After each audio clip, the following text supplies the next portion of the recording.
9절 말씀을 우리 한 절씩 교독하겠습니다. 제가 가진 성경 구약 418면에 있습니다. 제가 먼저 1절 읽겠습니다. 사무엘이 늙음에 그의 아들들을 이스라엘 사사로 삼으니 장자의 이름은 요엘이요 차자의 이름은 아비야라. 그들이 브엘세바에서 사사가 되니라. 그의 아들들이 자기 아버지의 행위를 따르지 아니하고 이익을 따라 뇌물을 받고 판결을 굽게 하니라. 이스라엘 모든 장로가 모여 라마에 있는 사무엘에게 나아가서 그에게 이르되 보소서, 당신은 늙고 당신의 아들들은 당신의 행위를 따르지 아니하니 모든 나라와 같이 우리에게 왕을 세워 우리를 다스리게 하소서 한지라. 우리에게 왕을 주어 우리를 다스리게 하라 했을 때에 사무엘이 그것을 기뻐하지 아니하여 여호와께 기도하매 여호와께서 사무엘에게 이르시되 백성이 내게 한 말을 다 들으라. 이는 그들이 너를 버림이 아니요 나를 버려 자기들의 왕이 되지 못하게 함이니라. 내가 그들을 애굽에서 인도하여 낸 날부터 오늘까지 그들이 모든 행사로 나를 버리고 다른 신들을 섬김같이 내게도 그리하는도다. 9절 다 같이요. 그러므로 그들의 말을 듣되 너는 그들에게 엄히 경고하고 그들을 다스릴 왕의 제도를 가르치라. 아멘. 엄히 경고하고 그들을 가르치라. 엄히 경고하고 그들을 가르치라 라는 제목으로 하나님 말씀을 전하도록 하겠습니다.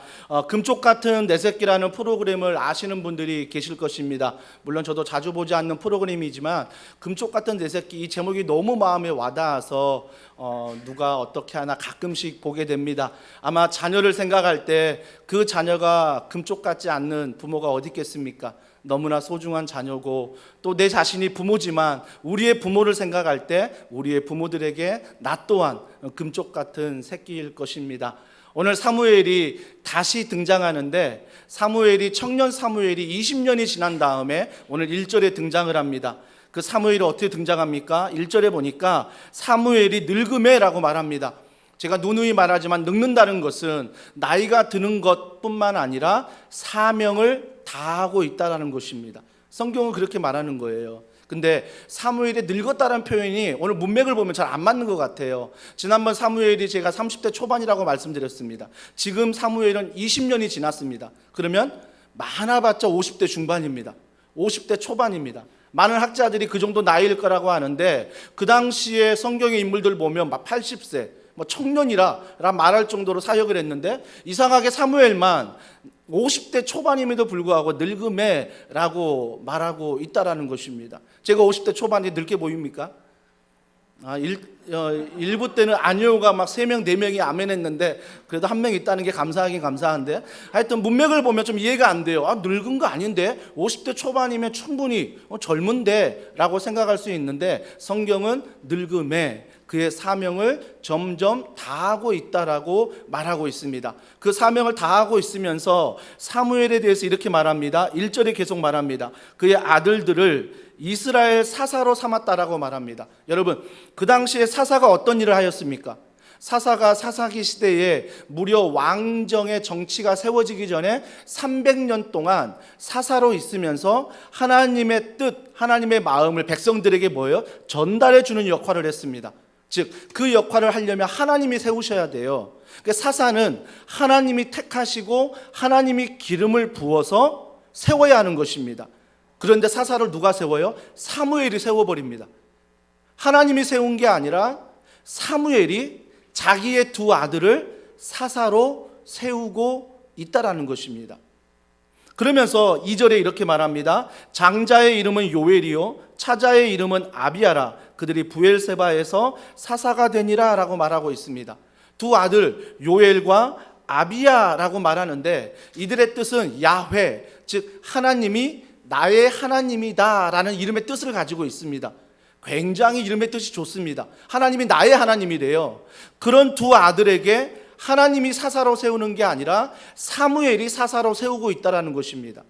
그런데 아이러니한 건 뭐냐면 3절에 보면 그의 아들들이 자기 아버지의 행위를 따르지 아니했다라고 말합니다. 아버지의 행위를 따르지 아니하였다. 그럼 아버지가 대체 어떤 행동을 했길래 아버지를 따르지 않았을까? 오늘 시트지에 보시면 사무엘상 12장 3절과 4절에 사무엘에 대해서 이야기하고 있습니다. 좀 길지만 우리 한 목소리로 함께 읽겠습니다. 시작. 내가 여기 있나니 여호와 앞과 그의 기름 부음을 받은 자 앞에서 내게 대하여 증언하라. 내가 누구의 소를 빼앗았느냐, 누구의 나귀를 빼앗았느냐, 누구를 속였느냐, 누구를 압제하였느냐, 내 눈을 흐리게 하는 뇌물을 누구의 손에서 받았느냐. 그리하였으면 내가 그것을 너희에게 갚으리라 하니 그들이 이르되 당신이 우리를 속이지 아니하였고 압제하지 아니하였고 누구의 손에서든지 아무것도 빼앗은 것이 없나이다 하니라. 야, 대단한 사무엘 아닙니까? 한마디로 깨끗하다는 것입니다. 하나님 앞에 나는 깨끗하다. 아버지로서 대단한 아버지입니다.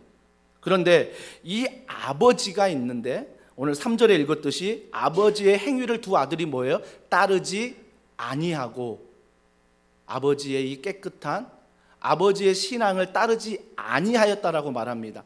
그러면서 3절 중반절 보세요. 이익을 따라 뇌물을 받고 판결을 굽게 하니라. 이익에 따라. 그러니까 아버지는 절대 그런 행동을 안 하고 뇌물도 안 받고 판결을 굽게 하는 게 아니라 정확하게 했는데 그 두 아들은 아버지와 정반대, 뇌물을 받고 판결을 굽게 했다라는 것입니다. 여러분, 이 말씀을 통해서 우리가 깨달아야 될 게 뭐냐면 자녀의 신앙 양육은 그냥 되지 않는다라는 것입니다. 우리가 착각하는 게 뭐냐면 내가 목사니까 우리 아들이 신앙생활 잘 하겠지, 내가 그리스도인이니까 내가 예배를 드리고 기도를 하니까 우리 자녀들이 신앙생활 잘 하겠지라고 착각하면 안 된다라는 것입니다. 즉 부모가 이 자녀들에게 신앙생활을 잘 가르치는 건 뭐냐면 그 자녀들이 예수님 만나도록 해야 된다는 것입니다. 그 자녀들이 아버지의 어머니의 하나님이 아니라 어린 자녀의 하나님을 만날 수 있도록 부모들은 아이들이 거듭날 수 있도록 도와주어야 한다는 것입니다. 사무엘이 그 신앙생활을 정말 열심히 했는데 두 아들은 전혀 반대되는 길을 가고 있다라는 것, 이 사실 앞에 자녀 교육은 왕도가 없고 누구도 이 자녀 교육을 장담할 수 없다라는 것입니다. 그러기에 이 자녀를 하나님 앞에 드리는 거예요. 하나님이 이 자녀에게 은혜를 베풀어 주시고 하나님이 이 자녀에게 말씀하시고 하나님이 이 자녀에게 성령으로 충만하게 해달라고, 그래서 부모로서 할 수 없는 그 모든 것들을 하나님이 하실 수 있도록 우리가 자꾸 하나님께 위탁해 드리는 것입니다. 사랑하는 성도 여러분, 그래서 우리만 신앙생활을 이렇게 주일 예배 드리고 하나님을 사랑하고 기도하는 게 아니라 우리의 자녀들에게까지 이 신앙의 유산을 잘 전수하기 위해서는 그들이 예수님을 만나 거듭나도록 새 생명을 경험하도록 여러분들이 잘 양육하시고 키우셔야 한다는 것입니다. 하지만 때때로 그렇게 키우고 싶은 마음은 있지만 뭘 어떻게 해야 될지 모를 때가 참 많습니다. 저는 감사한 것은 작년에 저희 교회 리더십 분들이 가정이라는 비전을 주제를 세웠습니다. 향후 저희 교회가 3년간 이 가정에 대한 비전을 가지고 좋은 기관을 만나 함께 연대해서 앞으로 우리 더원사랑의 교회 모든 가정들이 부부와 자녀가 믿음 안에 세워지는 놀라운 은혜를 경험하기 위해서 이제 첫걸음을 4월 달에 떼려고 합니다. 저는 바라옵기는 이 모든 모임, 설명회와 주일 예배를 통해서 여러분이 향후 훈련받는 이 일에 함께 하셔서 정말 부모가 먼저 하나님의 말씀 안에 거듭나고 그 다음에 자녀들이 자기들의 하나님을 만나 거듭나는 은혜가 있기를 주님의 이름으로 축복합니다. 왜 그들이 아버지의 신앙을 따르지 못했을까라고 생각해 보면, 제가 소년 심판에 대해서 그 드라마에 대해서 한번 언급하지 않았습니까? 그때 판사가 이런 얘기를 합니다. 소년을 심판하면서 이런 얘기예요. 죄는 소년, 그러니까 자녀가 지었지만 그 모든 무게는 부모도 함께 견디어야 합니다 라고 재판하는 걸 봤어요. 오늘 사무엘이 물론 신앙 안에 자랐지만 두 아들이 뇌물을 받고 판결을 굽게 하는 그런 타락의 길로 갔다는 것은 자녀들의 잘못이지만 부모로서, 아버지와 어머니로서 그 자식들의 죄에 대해서 무게감을, 가치를 우리는 함께 느껴야 한다라는 것입니다. 그러기 위해서 우리의 자녀들이 하나님을 만나야 되고, 그러기 위해서 우리의 자녀들이 인격적으로 주님을 만나 거듭남의 역사가 일어나야 한다라는 것입니다. 그러면서 아버지의 기대를 저버린 이 자녀들, 뇌물을 받고 판결을 굽게 하는 것, 그 당시에 판결을 굽게 했다는 것은 한 나라가 타락했다는 것을 의미합니다. 재판은 공정해야 됩니다. 판결은 공정해야 됩니다. 사무엘은 아주 모든 판결을 공정하게 했습니다. 근데 그 두 아들은 굽게 하였다라고 말하고 있습니다. 이 재판에 대해서 성경은 이렇게 말합니다. 신명기 16장 19절 말씀을 다 같이 읽습니다. 시작. 너는 재판을 굽게 하지 말며 사람을 외모로 보지 말며 또 뇌물을 받지 말라. 뇌물은 지혜자의 눈을 어둡게 하고 의인의 말을 굽게 하느니라. 왜 뇌물을 받지 말고 왜 재판을 굽게 하지 말라고 합니까? 의인의 말을 굽게 하기 때문입니다. 바른 것을 바르다고 말하지 못하는 그런 상황에 빠지기 때문이죠. 그러면서 아버지의 기대를 저버린 자녀들, 이 일에 있어서 사무엘이 반드시 알았을 것입니다.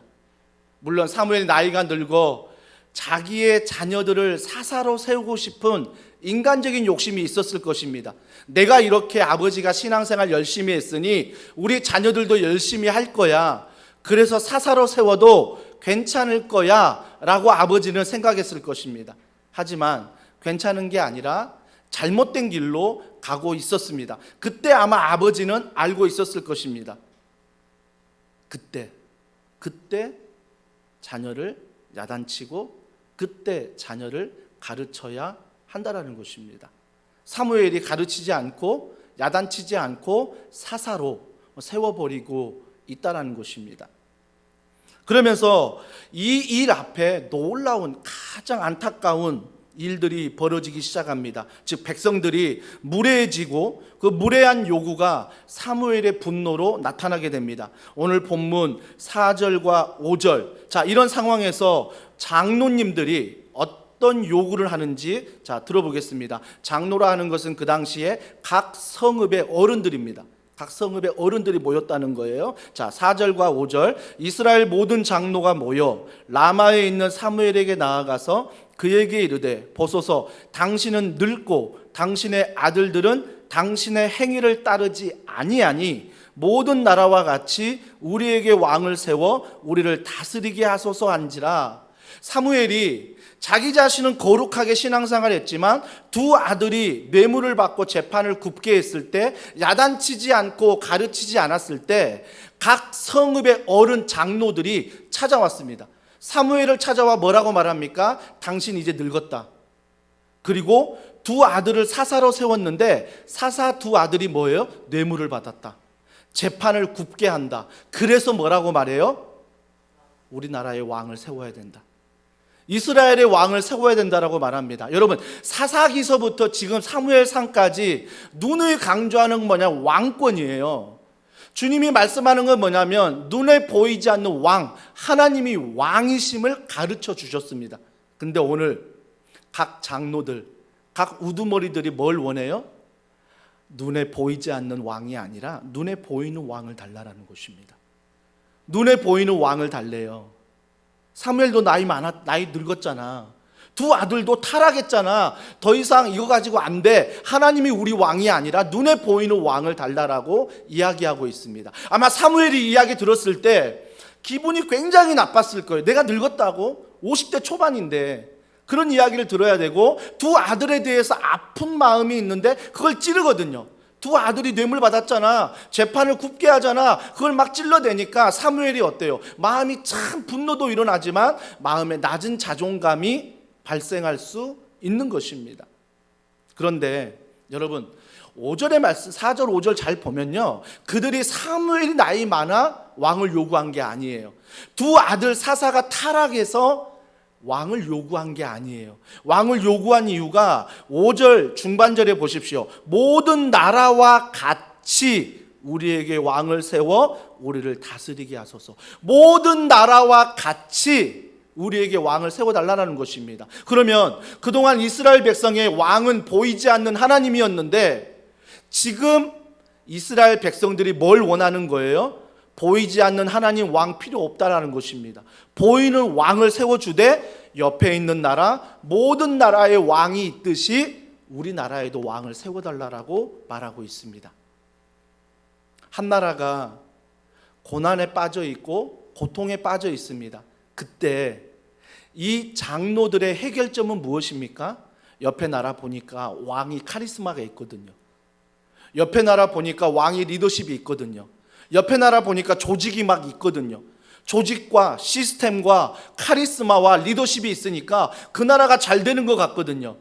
그러니까 자기 나라의 위기를 만나자 그들은 보이지 않는 하나님이 왕이 필요 없다라고 말하고 옆에 나라처럼 리더십 있는, 카리스마 있는, 조직이 있는, 시스템이 있는 왕을 세워달라고 이야기하고 있습니다.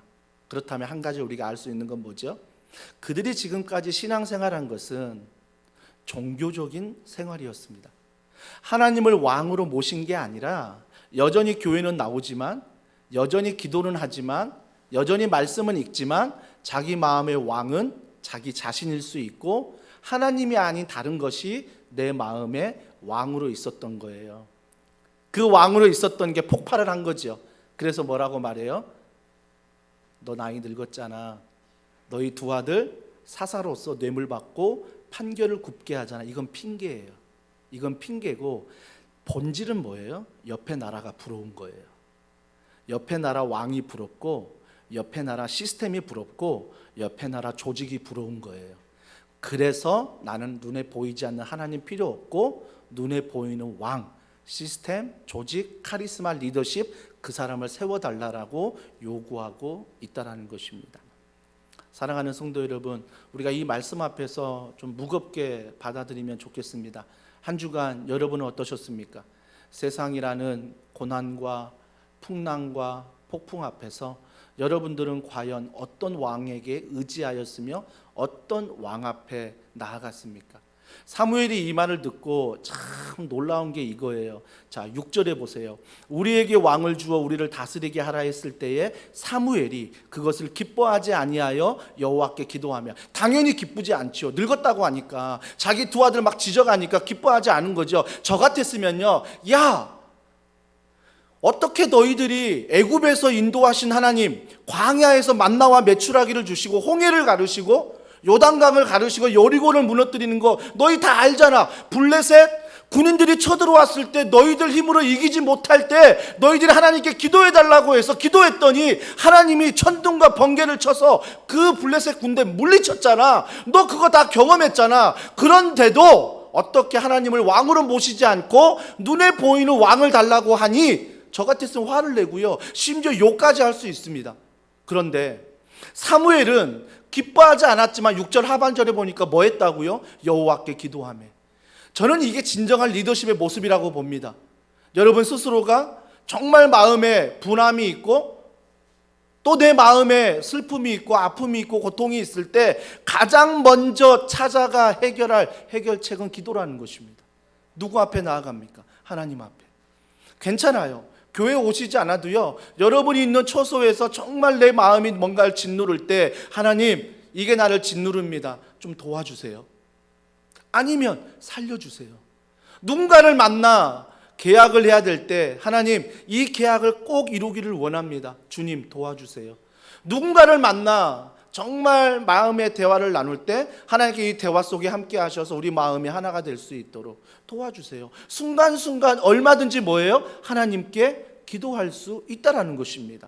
그래서 순간순간 우리는 교회로만 와서 기도하는 것이 아니라 여러분이 있는 처소에서 어떤 일을 만나건 그게 기쁜 일이든 그게 슬픈 일이든 사무엘 했던 것처럼 여호와께 기도하며, 여호와께 기도하며, 기도가 그 문제의 해결책, 즉 우선순위라는 것입니다. 물론 왕이 필요할 것입니다. 나중에 하나님이 그 나라의 왕을 세우십니다. 근데 그 나라의 왕을 세우신다고 이미 주님이 약속까지 하셨어요. 약속. 자 보세요. 신명기 17장 14절과 15절 하나님이 어떤 약속을 하셨습니까? 자 다 같이 읽습니다. 시작.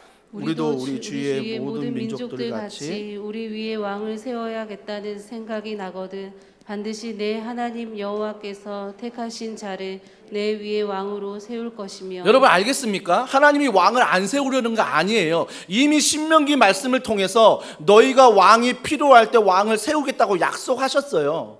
약속하셨는데 그 약속을 뭐예요? 이스라엘 백성들은 잊어버리는 거죠. 약속을 잊어버리고 늘 순간순간 힘드니 어려우니 고통받고 있으니 고난이니 하나님 왕 필요 없고 능력 있는 눈에 보이는 왕 세워달라는 것입니다. 하나님은요 왕을 세우시려고 했어요. 하나님은 계획 가운데 있었다고요. 사랑하는 성도 여러분, 그래서 우리는 왜 우리가 기도해야 되냐면 기도할 때 여러분에게 지혜를 주십니다. 기도할 때 여러분에게 총명을 주시고요. 기도할 때 여러분에게 분별력을 주십니다. 그게 시험을 100점 맞는다 이거 말하는 거 아닙니다. 좋은 대학에 간다, 좋은 직장에 간다 이걸 말하는 게 아니라 여러분이 기도할 때 그 문제를 말씀 안에 볼 수 있는 시각을 열어주시고 생각을 열어주시고 마음을 열어주신다라는 것입니다. 여러분 주보 간증 집에 가서 꼭 읽어보십시오. 제자반을 수료하면서 집사님의 간증 뭐가 있습니까? 예전에는 교회를 다녔지만 교회 안에서 훈련받기를 참 싫어했다는 것입니다. 그때는 신앙생활이 교회 출석하는 것이고 그때는 신앙생활이 그냥 주일 예배 잘 드리면 되는 게 신앙생활이었어요. 그게 신앙생활 전부이다 보니까 월요일부터 토요일까지 어떻게 살아가요? 그 말씀 다 잃어버리고 세상의 성공을 향해 세상의 출세를 향해 세상의 물질을 향해 그렇게 살았다는 거예요. 근데 더운 사랑의 교회에 와서 예배를 드리고 훈련을 받으면서 점점 질서가 잡히다는 것입니다. 그 질서가 뭐예요? 돈이 필요 없다가 아니에요. 출세가 필요 없다는 게 아니라 그보다 더 귀한 게 하나님의 말씀이더라. 하나님의 은혜더라. 그래서 우선순위가 하나님으로 바뀌었다라는 것입니다. 여러분 하나님이 원하시는 건 이것입니다. 하나님이 왕이 되어서 물질 필요 없다, 건강 필요 없다, 야 코로나19 마스크 안 써도 된다, 무조건 모여라 이걸 원하는 게 아니라 하나님을 믿으니 내가 방역수칙 잘 지키면서 하나님께 매달리고 기도하면서 믿음 안에 한 걸음 한 걸음 걸어가는 것, 그걸 하나님이 원하신다라는 것입니다. 이게 늘 삶의 우선순위예요. 우선순위. 사랑하는 성도 여러분, 그래서 우선순위를 정함에 있어서 가장 좋은 방법은 기도라는 것입니다. 기도할 때 하나님이 알려주세요. 현철아, 너 그 생각, 그 기도 잘못됐다? 아니요, 하나님 맞는 것 같은데요? 계속 고집 피우면 하나님이 고집 피우는 만큼, 제가 수요일날 요나 설교 전했지요. 하나님의 고집도 대단하거든요. 그래서 하나님이 계속 분별력을 주시고 지혜를 주세요. 그때마다 메모하고 그때마다 기억해서 내가 그대로 순종하며 걸어가는 것, 그것이 바로 기도하는 자에게 주시는 하나님의 분별력이세요. 제가 누누이 말씀드리잖아요. 저희 어머니 세대, 저희 장모님 세대, 그 한 80 넘어 그 세대는요 정말 많이 못 배웠습니다. 많이 못 배웠어요. 근데도 이야기 나누다 보면 굉장히 총명하고 굉장히 지혜가 있습니다. 물론 연륜이 있겠지요. 연세가 있겠지요. 하지만 그걸 뛰어넘는 그리스도인의 지혜는 무엇입니까? 기도할 때 하나님이 지혜를 주시고, 기도할 때 하나님이 분별력을 주시고, 기도할 때 하나님이 통찰력을 주신다는 것입니다. 여러분, 무엇 할지 몰라 망설이고 계십니까? 무엇 할지 몰라 두려워하고 계십니까? 내가 어떤 직업을 가져야 될지, 내가 언제 타이밍에 아이를 가져야 될지, 내가 언제 결혼을 해야 될지, 내가 어디에 직장에 취직해야 될지 고민하십니까? 기도하십시오. 기도하면 하나님이 정말 기가 막히게 분별력을 주시고 지혜를 주시고 총명을 주셔서 하나님의 방법에, 하나님의 때에 맞게 하나님이 역사를 하신다라는 것입니다. 여러분, 사무엘이 기뻐하지 아니하였대요.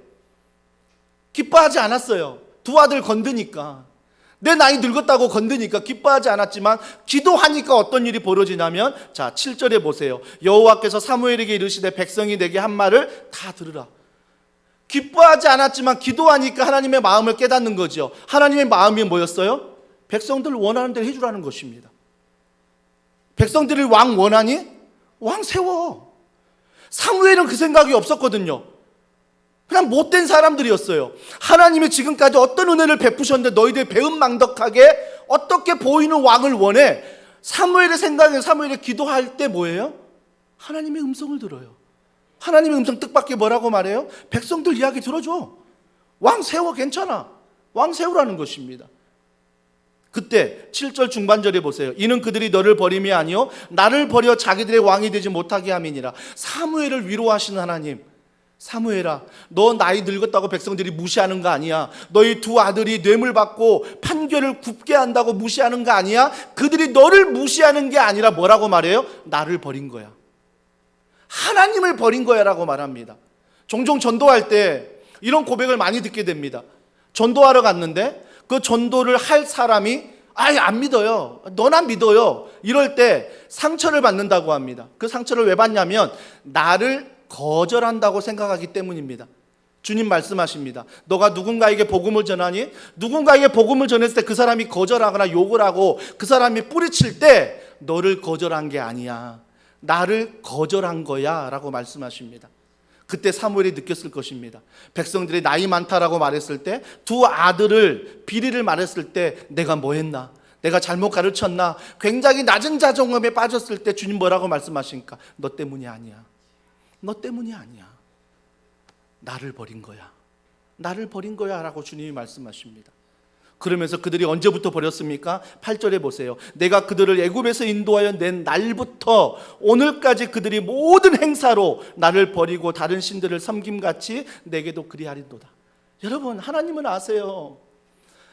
지금 이 시간 사무엘이 늙어서 두 아들이 비리를 저질러서 하나님을 버린 게 아니라, 현재 지금 이 고난 때문에 나를 버린 게 아니라 이미 과거 애굽에서 나올 때부터 뭐예요?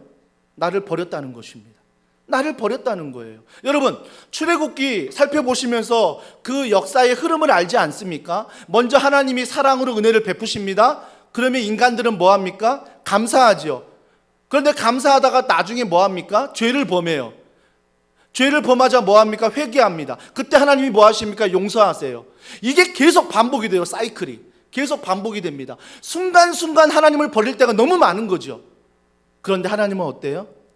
애굽에서부터 버렸다는 걸 아시는 하나님이 사무엘상 이 시간까지 어떻게 하고 계세요? 함께 하고 계세요. 이게 하나님의 사랑이에요. 우리는 순간순간 하나님을 버리지만 순간순간 이 일 때문에 다른 왕을 원하고 다른 우상을 섬기지만 하나님은 여전히 뭐예요? 우리와 동행하신다는 것입니다. 우리를 사랑하신다는 것입니다. 그래서 뭐라고 말해요? 왕 세워줘라. 그들의 말을 들어줘라. 여러분, 이게 어떤 사랑입니까? 허용적 사랑입니다. 저는 이 하나님의 허용적 사랑이 너무나 감사한 거죠. 하나님이 우리를 지으시고 자유의지를 주지 않았다면, 그냥 말씀을 전하면 기계처럼 믿어야 되는 그런 관계였다면 아마 이런 자유의지는 없었을 것입니다. 하지만 하나님이 우리에게 선물을 주신 게 뭡니까? 자유의지예요. 우리가 선택할 수 있도록 자유의지를 주신 거예요. 그렇기 때문에 하나님을 믿는 것과 믿지 않는 선택은 누가 하는 것입니까? 내가 하는 거지만 하나님을 경험한 사람들은 그 선택에 뭐예요? 책임을 져야 되는 거죠. 하나님을 알면서도 내가 자꾸 하나님을 버리는 그 선택을 갖던 사람들은 나중에 책임을 져야 되는 거예요. 믿음은요, 선택이에요. 그 선택 앞에 반드시 책임을 져야 하는 것입니다. 책임을 져야 되는 거예요. 그래서 사무엘이 깜짝 놀란 거죠. 백성들의 말을 들어주라고? 백성들은 하나님을 왕으로 요구하는 게 아니라 눈에 보이는 다른 사람을 왕으로 요구하는데 어떻게 하나님은 들어주라고 하지? 그러면서 계속 말합니다. 9절에 그러므로 그들의 말을 듣되 너는 그들에게 엄히 경고하고 그들을 다스릴 왕의 제도를 가르치라. 여러분, 한 가지 약속하십니다. 뭐라고 약속하시냐면 왕 세워줘라. 어차피 내가 왕 세우려고 했어. 자, 왕 세워줘라. 지금은 타이밍은 아니지만 세워줘라. 하지만 사무엘아, 그들에게 엄히 경고하고 가르치라. 엄히 경고하고 가르치라.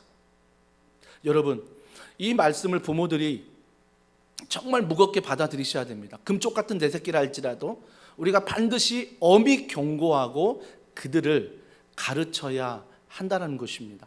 사무엘에게 하나님 말씀하십니다. 왕 세워줘. 백성들 말 들어줘. 하지만 엄히 경고하고 가르치라. 뭐에 대해서? 왕을 세웠을 때에 그 모든 대가에 대해서 어떤 일이 있을지 가르쳐 주라는 것입니다. 그 왕을 세웠을 때 어떤 대가를 지불합니까? 10절부터 20절에 그 모든 대가를 지불하는 것에 대해서 하나님이 말씀하십니다. 그 대가에서 이렇게 말씀하십니다. 여러분 말씀에 보시면 오늘 10절에 보십시오. 사무엘이 왕을 요구하는 백성에게 여호와의 모든 말씀을 말하여 11절에 보세요. 왕의 제도는 이러하니라. 그가 너희 아들들을 데려다가 그의 병거와 말을 어거하게 하리니 그들이 그 병거 앞에서 달릴 것이며. 어거하게 한다. 누가요? 너희 자녀들이. 왕을 세워봐라. 그러면 너희 자녀들이 왕을 어거한다. 어거가 뭐냐면 경호원이에요. 왕을 경호하기 위해서 군대로 징집될 거고 왕 앞에 쓰임 받기 위해서 너희 아들 딸들이 다 부름을 받을 것이다. 누구를 위해서? 왕을 위해서. 이러한 일이 벌어질 것이다. 12절에 말합니다. 그가 또 너희의 아들들을 천부장과 50부장을 삼을 것이며 자기 밭을 갈게 하고 자기 추수를 하게 할 것이며 자기 무기와 병거의 장비도 만들게 할 것이며. 12절에 반복되는 단어가 뭡니까? 자기예요. 그러니까 왕권 통치가 이루어지면 왕은 온전히 누구를 위해 살아가요? 자기를 위해 살아가는 거예요. 자기를. 그래서 백성들이 세금을 내고 백성들이 열심히 살면 백성들에게 돌아가는 것이 아니라 누구에게 돌아간다고요? 왕의 신하, 50부장, 100부장 그들에게 돌아간다라고 말하고 있습니다. 13절에 보세요. 그가 또 너희의 딸들을 데려다가 향료 만드는 자와 요리하는 자와 떡 굽는 자로 삼을 것이다. 너희 딸들 다 데려다가 향료하는 자. 성매매예요. 이런 것들을 하게 만들 것이며 또한 너희들 종처럼 부릴 것이다. 14절 보세요. 그가 또 너희의 밭과 포도원과 감람원에서 제일 좋은 것을 가져다가 자기의 신하들에게 줄 것이며. 백성들이 좋은 것을 다 뺏어다가 누구에게 준다고요? 자기 신하에게 준다라는 것입니다. 15절 그가 또 너희의 곡식과 포도원 소산의 11조를 거두어 자기의 관리와 신하에게 줄 것이며. 11조를 하나님께 드려야 되는데 왕이 세워지면 그 11조를 왕 자기에게 줘야 된다는 것입니다. 계속 반복되는 단어를 보십니까? 자기예요. 사람이 왕이 되면 자기를 위해서 모든 것들을 위해 살아간다라는 것입니다. 16절에 보세요. 그가 또 너희의 노비와 가장 아름다운 소년과 나귀들을 끌어다가 자기 일을 시킬 것이며. 17절 너희의 양떼의 10분의 1을 거두어 가리니 너희가 그의 종이 될 것이다. 너희는 철저하게 왕을 세우면 그들의 종이 될 것이다 라고 주님이 말씀하십니다. 사랑하는 성도 여러분, 18절에 말합니다. 그날에 너희는 너희가 택한 왕으로 말미암아 부르짖되 그날에 여호와께서 너희에게 응답하지 아니하시리라. 너희가 택한 왕이기 때문에 하나님이 그때에는 응답하지 아니하리라 말씀하십니다. 그러면서 19절 백성이 사무엘의 말 듣기를 거절하여. 대단하지 않습니까? 백성들의 고집이. 좀 이렇게 들었으면 자기 야 우리 딸이 우리 아들이 종이 된대. 노예로 팔려간대. 우리가 벌었던 모든 것들이 다 왕에게 들어간대. 이 말을 좀 들었으면 그게 잘못됐구나 하지 말아야지라고 말하는데 그들이 거절합니다. 사무엘 말 듣고도 거절합니다. 괜찮다는 거죠. 다 감수할 테니 뭐예요? 그래도 하나님 왕 싫어. 눈에 보이는 왕 달라라는 것입니다. 왜요? 여전히 옆에 있는 나라가 부럽거든요. 우리는 하나님이 왕이래. 아닌데 옆에 나라 보니까 카리스마 있는 왕, 리더십 있는 왕, 조직이 있는 왕, 시스템에 있는 왕. 이게 너무나 또 부러운 거예요. 그러니까 이 말을 듣고도 거절해버립니다. 거절해버려요. 중요한 것, 여러분 19절에 보면 20절 우리도 다른 나라들 같이 되어 우리의 왕이 우리를 다스리며 우리 앞에 나가서 우리의 싸움을 싸워야 할 것이다. 이게 그들이 원하는 왕이에요. 21절 사무엘이 백성의 말을 다 듣고 여호와께 아뢰매. 22절 여호와께서 사무엘에게 이르시되 그들의 말을 들어 왕을 세우라 하시니 사무엘이 이스라엘 사람들에게 이르되 너희는 각기 성읍으로 돌아가라 하니라. 그래 알았어, 왕을 세우라고 해라. 저는 이 말씀을 묵상하면서 주님의 마음이 막 느껴지는 거예요. 허용적인 사랑, 탕자를 통해 나타나지 않았습니까? 둘째 아들이 아버지가 아직 건강한데 아버지가 죽을 때가 돼야 유산을 주는데 둘째 아들이 뭐라고 말했지요? 아버지 건강한데 저 유산 주세요. 아버지가 줬어요. 아버지가 몰랐을까요? 허랑방탕할 거. 누구보다 아는 게 아버지일 거예요. 지금 이 유산 주면 허랑방탕할 거야. 다 허비할 거야. 어려워질 거야. 알고 있지만 뭐예요? 아버지는 허용합니다. 아버지는 허용해요. 저는 그때 깨닫는 게 뭐냐면 인간은 절대 잔소리로 바뀌지 않는다. 인간은 절대 회초리나 매로 바뀌지 않는다. 그때는 잠깐 바뀔지 몰라도 다시 인간의 죄성은 살아난다라는 것입니다. 그걸 하나님이 아세요. 그래서 하나님이 그들에게 어떤 조치를 취하십니까? 너희들이 왕을 세워 바벨론의 포로로 나중에 끌려가잖아요. 그래도 하나님은 함께 하십니다. 결국은 뭐예요? 하나님의 사랑이에요.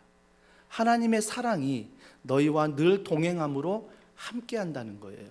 왜 하나님이 우리 삶의 죄악들을 허용하십니까? 하나님이 마음 아프지만 그 죄악 너무나 네 힘으로 끊을 수 없는 걸 알기 때문에 하나님이 동행함을 알려주시는 거예요. 사랑하는 아들아, 사랑하는 딸아, 힘들지, 어렵지, 그거 끊기 어렵지, 결단하기 어렵지, 잊지 마, 내가 너와 함께한다. 내가 너와 동행한다. 사랑하는 성도 여러분, 주님은 오늘 이 시간에도 동행하고 계십니다. 하지만 동행하신다는 그 사실을 내가 잊어버려요. 하나님이 잊어버린 게 아니라 내가 잊어버리는 거죠. 세상의 고통 때문에, 세상의 아픔 때문에 내가 하나님이 동행함을 잊어버린다라는 것입니다.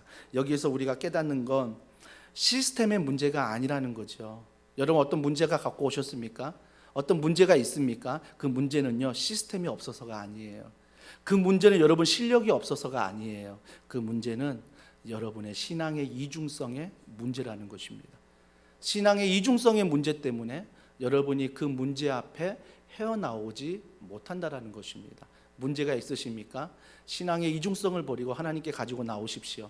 그리고 하나님께 기도하십시오. 그럼 하나님이 반드시 믿음 안에서 그 기도를 들으시고 그 기도한 것보다 더 큰 놀라운 은혜를 우리 가운데 허락하신다라는 것입니다.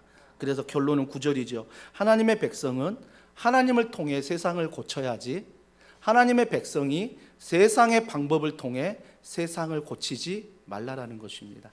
여러분이 오늘 예배드리는 것, 여러분이 기도하는 것, 여러분이 말씀대로 순종하는 것, 작은 것 같지만 그걸 통해서 뭐예요? 하나님의 통치는, 하나님의 나라는 이루어진다라는 것입니다. 많은 분들이 선교지를 위해서 기도만 하면 뭐하냐, 지금 울진과 강원도에 산불이 일어났는데 기도만 하면 뭐하냐, 우크라이나에 전쟁이 일어났는데 기도만 하면 뭐하냐, 그렇게 말씀하신 분들이 있으세요. 물론 맞습니다. 물질로 도와야 되고 우리가 할 수 있으면 가서 현장에서 도와야 하는 것은 맞습니다. 하지만 그건 세상의 방법이고 하나님의 방법은 먼저 기도하라는 것입니다. 그 땅을 위하여, 그 아픔 당한 백성들을 위하여 기도할 때 하나님이 우리 가운데 지혜를 주시고 분별력을 주시고 그 일을 행하게 하시며 또한 하나님이 그 땅 가운데 우리가 기도할 때 일하신다라는 것입니다. 하나님의 법, 하나님의 통치, 이 한 주간도 이 하나님의 말씀을 붙잡고 걸어가며 나아가는 우리 모든 더원 사랑의 교회 성도들이 되기를 주님의 이름으로 축복합니다. 기억하십시오. 믿음은 선택입니다. 하나님이 동행하심을 믿고 선택하느냐, 하나님이 동행하지 않음을 믿고 선택하느냐, 이건 선택이에요. 선택. 오늘 이 말씀을 기억하며 이 찬양 주님 앞에 올려드리겠습니다. 우리 왕이신 나의 하나님, 내가 주를 높이고 영원히 주의 이름을 송축하리이다. 나의 왕이신 주님을 올려드리며 이 찬양 믿음으로 고백하며 나아가겠습니다.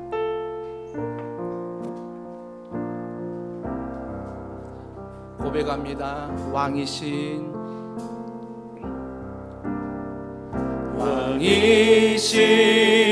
나의 하나님, 내가 주를 높이고 내가 주를 높이고 영원히 주의 이름을 송축하리. 우리 가슴에 손을 올리고 찬양합니다. 왕이신 나의 하나님, 왕이신 나의 하나님, 내가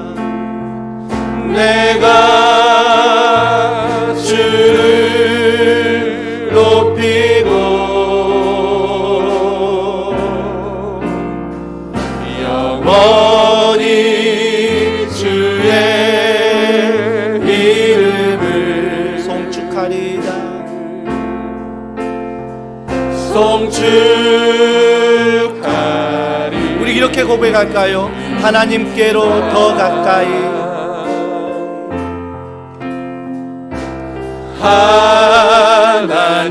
하나님께로 더 가까이 갑니다. 고통 가운데 계신 주님, 변함없는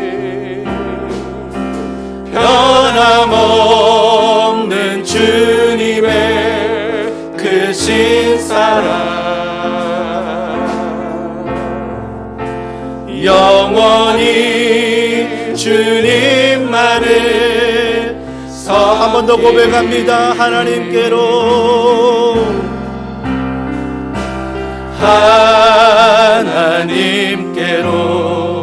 더 가까이 갑니다. 고통 가운데 계신 주님, 변함없는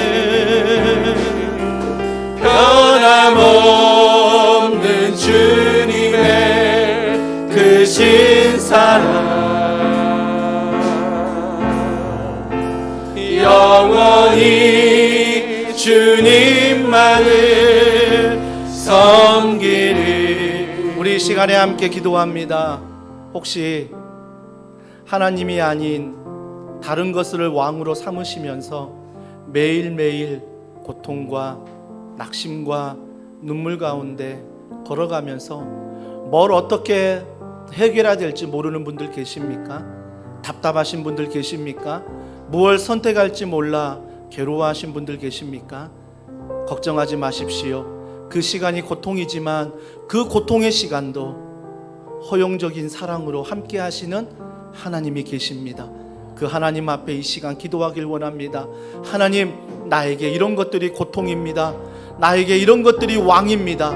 이 시간 회개함에 내려놓으니 하나님이 한 주간 동행하여 주옵시고 하나님의 사랑이 우리를 덮게 하여 주시옵소서. 우리의 자녀 가운데, 우리의 직장과 가정 가운데 하나님의 사랑의 은혜를 경험하게 해달라고 우리 이 시간 간절한 마음으로 기도하시겠습니다.